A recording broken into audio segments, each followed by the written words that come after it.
중학교 3학년 시기는 많은 축구 선수들에게 전환점이 되는 시기이다. 대부분의 선수들은 졸업을 앞두고 고등학교 진학과 진로를 고민하게 된다. 하지만 바로 이 시기에 많은 학생 선수들이 축구를 포기하거나 방황하는 현상이 반복되고 있다. 이유는 명확하다. 시스템의 공백, 정신적 압박, 낯선 환경에 대한 두려움, 그리고 비교로 인한 괴리감 때문이다. 1점 시스템의 공백. 졸업을 앞둔 중3 선수들은 더 이상 소속이 명확하지 않다. 졸업을 한 학교에서는 이미 관리 대상이 아니고 진학할 고등학교는 3월 입학 전까지는 책임지지 않는다. 이 시기에 선수들은 일정한 훈련 루틴을 잃고 지도자의 피드백도 팀 훈련도 없이 방치된 상태로 남는다. 이 시기를 공중에 떠있는 시기라고 표현하는 지도자들도 많다. 정확한 소속이 없고 훈련 환경도 불안정해지면 선수들은 자기 정체성을 놓기 시작한다. 2점 훈련 단절과 방황. 공백기 동안에는 훈련이 줄어들고 하루의 생활 루틴이 무너지기 쉽다. 훈련이 없으니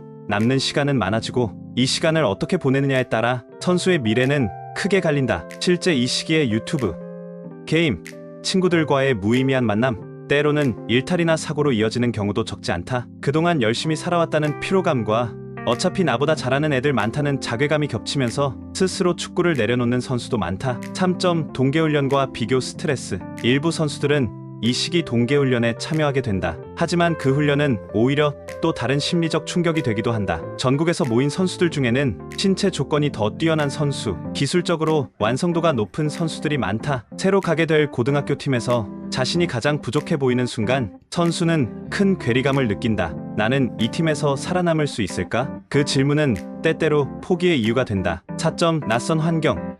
무너지는 자신감. 고등학교는 중학교와 다르다. 훈련 강도는 높고 포지션 경쟁도 치열하다. 지도자는 결과를 요구하고 선수는 자신을 증명해야 한다. 하지만 중3 졸업생에게 그 모든 변화는 너무 갑작스럽고 준비되지 않은 상태에서 다가온다. 처음 마주한 벤치, 처음 들어보는 팀 전술, 낯선 선배들과의 거리감 속에서 선수는 스스로를 점점 숨기게 된다. 5점 결론. 이 시기는 멈춘 시간이 아니다. 많은 선수들이 이 시기를 실패의 시작으로 오해한다. 하지만 이 시기는 단지 방향을 다시 정비하는 준비의 시간이다. 축구 선수로서의 삶은 한순간의 비교나 낙오로 결정되지 않는다. 중3 졸업 후 고1 입학 전까지의 이 공백기는 선수가 스스로를 돌아보고 멘탈을 다잡고 기본기를 반복하며 자신만의 루틴을 만들어갈 수 있는 귀중한 시기다. 이 시기를 버틴 선수는 나중에 어떤 시련 앞에서도 스스로를 붙잡을 줄 알게 된다. 핵심 메시지 요약. 이 시기는 멈춤이 아니라 준비다. 훈련이 없어도